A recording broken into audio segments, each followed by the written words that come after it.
ईरान के इस्लामी इनकलाबी गाज के सरबराह अहमद वहीदी अपनी तैनाती के बाद पहली बार मंजर आम पर आ गए। सरकारी टीवी से बातचीत में शहीद सुप्रीम लीडर आयतुल्लाह खामनाई को खिराज अकीदत पेश करते हुए कहा कि शहीद उनके साथ हमेशा रहेंगे, ईरानी अवाम उन्हें कभी भुला नहीं पाएंगे। ما هیچ وقت از ایشون جدا نخواهیم بود. ایشون در قلب و روح و جان ما جا دارن.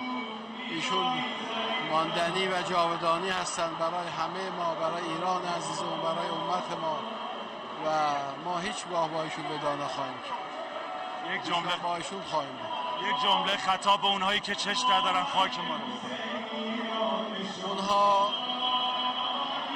باید بدونن که این خون پاک امام شهید ما نقطه عطف دیگری در پیروزی‌های اسلام عزیز در سراسر کفر جهانی خواهد بود و اونها به گور خواهند بود که